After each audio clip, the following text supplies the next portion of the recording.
Hello everyone, एक बार फिर से आप सभी का स्वागत है।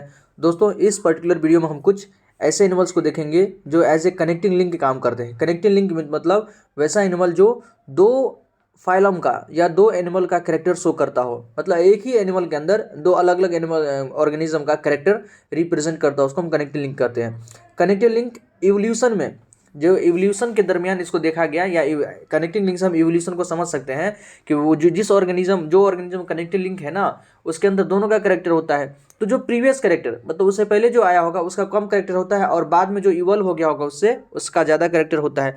तो इससे ये पता चलता है कि कहीं ना कहीं सारा ऑर्गेनिज्म एक दूसरे से ही इवॉल्व हुआ है। ऑलराइट, एक दूसरे से इवॉल्व हुआ है, इससे ये पता चलता है। तो कनेक्टिंग लिंक कुछ जो रह गया अभी तक नेचर में कनेक्टिंग लिंक है ही, और कुछ तो बहुत सारा उससे इवॉल्व हो चुका है। तो उसी को देखेंगे। इससे हाल ही फिलहाल में बीपीएससी में क्वेश्चन पूछा गया था, तो आगे भी पूछने की संभावना है। मुश्किल से 7-8 है, आप इसको ध्यान में रख सकते हैं। अगर याद रहे तो आपका 1 नंबर वहाँ पे बन सकता है। देखिए, फर्स्ट है वायरस। आपने सुना भी होगा वायरस के बारे में कि वायरस क्या होता है। अगर बाहर है एटमॉस्फेयर में तो वो नॉन लिविंग फॉर्म में होता है, क्रिस्टल फॉर्म में होता है, लेकिन जैसे ही लिविंग ऑर्गेनिज्म के अंदर चल जाता है तो वो लिविंग ऑर्गेनिज्म हो जाता है। इसलिए वायरस को हम कहते हैं connecting link between living and non living. Question भी पूछा जा सकता है कि वो कौन सा ऑर्गेनिज्म है जो लिविंग और नॉन लिविंग के बीच में कनेक्टिंग लिंक शो करता है, तो आपका वायरस। दूसरा यूग्लिना। यूग्लिना के बारे में आपने पढ़ा होगा प्लांट किंगडम में। बिटवीन प्लांट्स एंड एनिमल, ये प्लांट और एनिमल के बीच में कनेक्टिंग लिंक शो करता है। क्यों? इसमें देखिए प्लांट का क्या कैरेक्टर है, तो प्लांट का कैरेक्टर किसके पास फोटोसिंथेसिस करने के लिए सेल क्लोरोप्लास्ट होता है। इसके अंदर क्लोरोप्लास्ट होता है, क्लोरोफिल होता है, जिससे वो फोटोसिंथेसिस कर लेता है। और साथ ही साथ ये हेटेरोट्रॉप भी है। मतलब जब सनलाइट होता है तो अपना भोजन बनाता ही है, ऑटोट्रॉपिक न्यूट्रिशन करता है, लेकिन जब सनलाइट नहीं होता तो ये हेटेरोट्रॉपिक न्यूट्रिशन भी करता है। तो एनिमल का भी कैरेक्टर है, प्लांट का भी कैरेक्टर है। साथ ही साथ इसके अंदर सेल वॉल नहीं होता है, तो एनिमल के अंदर सेल वॉल नहीं होता है, तो एनिमल का भी कैरेक्टर है। इसलिए Euglena is a connecting link between plant and animal. Next देखिए प्रोटेरोस्पोंजिया। जो प्रोटेरोस्पोंजिया है दोस्तों, ये between protozoa and Porifera. Protozoa के बारे में आपने पढ़ा होगा, जो भी प्लाज्मोडियम है, अमीबा, ये सब क्या है, प्रोटोजोआ है। और पोरीफेरा भी आपने पढ़ा होगा, Porifera, Coelenterata, Ctenophora animal kingdom में। तो प्रोटोजोआ से ही पोरीफेरा इवॉल्व हुआ है। इस दोनों के बीच में कनेक्टिंग लिंक हमारा प्रोटोस्पोंजिया है। नेक्स्ट है न्यूप्लिना। न्यूप्लिना बिटवीन एनेलिड एंड मलस्क। जो एनेलिडा है और मलस्क, इस दोनों के बीच में कनेक्टिंग लिंक हमारा कौन सा करता है, तो न्यूप्लिना। फिर पेरीपेटस देखिए बिटवीन एनेलिड एंड ऑर्थोपोडा। पहले एनेलिड आया है, बाद में एनेलिड से ही धीरे धीरे इवॉल्व करके ऑर्थ्रोपोडा बनाए। तो एनेलिड और ऑर्थ्रोपोडा के बीच में आपका पेरीपेटस, इसको ध्यान रखिएगा। ऐप एनेलिड ऑर्थोपोड, इसमें कनेक्टिंग लिंक्स होता है आपका पेरीपेटस, और एनेलिड और मलस्क के बीच में न्यूप्लाना हो गया है। फिर बालोनोग्लोसस। बालोनोग्लोसस के बारे में आपने पढ़ा होगा, हेमिकॉर्डेट, कॉर्डेट जब पढ़ रहे होंगे उसी समय। Between non chordate and Chordata. सबसे पहले तो नॉन कॉर्डेट था, ठीक है, नॉन कॉर्डेट से तो कॉर्डेट बना है बाद में। तो यही लास्ट ऑर्गेनिज्म था जो नॉन कॉर्डेट था, और साथ ही साथ इसमें कॉर्डेट का भी कुछ कैरेक्टर था।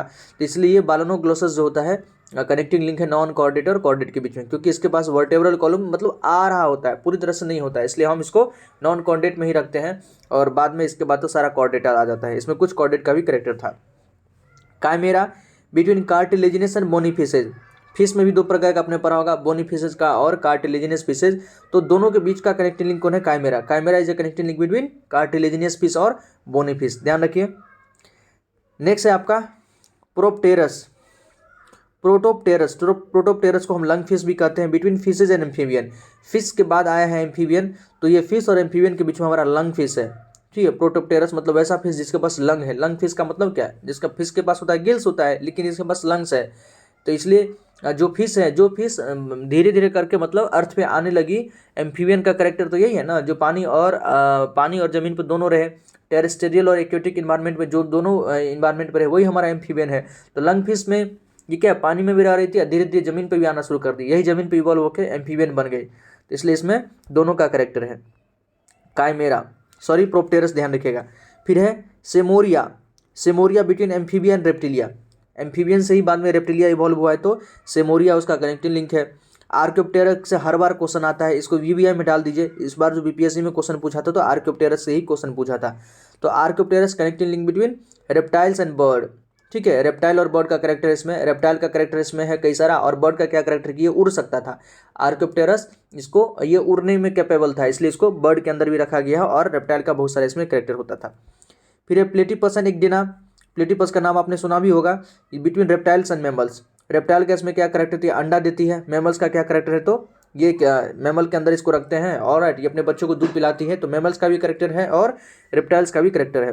प्लेटिपस एंड एक्डिना, प्लेटिपस को ही डक बिल्ड प्लेटिपस भी कहते हैं। डक बिल्ड क्यों? क्योंकि इसका जो पैर होता है ना बत्तख के पैर के समान होता है, इसलिए इसका डक बिल्ड प्लेटिपस पूरा नाम है। तो ये मुश्किल से कुछ कनेक्टिंग लिंक था दोस्तों, इसको आप ध्यान रखिएगा। आर्क्योप्टेरस बहुत ज़्यादा इंपॉर्टेंट है, प्लेटिपस इंपॉर्टेंट है। आर्क्योप्टेरस, प्लेटिपस, इसको ज़्यादा ध्यान रखिएगा। यहाँ से क्वेश्चन मतलब जब भी आया तो इसी दोनों से क्वेश्चन आया है, लेकिन अगर ये सब भी आपको याद रहता है ना तो ये ज़्यादा बेहतर रहेगा। इससे क्वेश्चन आएगा तो आप बना सकते हैं। बीपीएससी अक्सर इससे क्वेश्चन पूछने लगी है, तो क्योंकि ये सिलेबस का चीज़ है, 12th में है और 12th का चीज़ बीपीएससी आसानी से पूछ रही, तो कहीं ना कहीं आपके लिए हेल्पफुल रहेगा। ओके दोस्तों, अच्छा लगा तो प्लीज़ हमारे वीडियो को लाइक कीजिए, चैनल को सब्सक्राइब कीजिए। धन्यवाद, जय हिंद।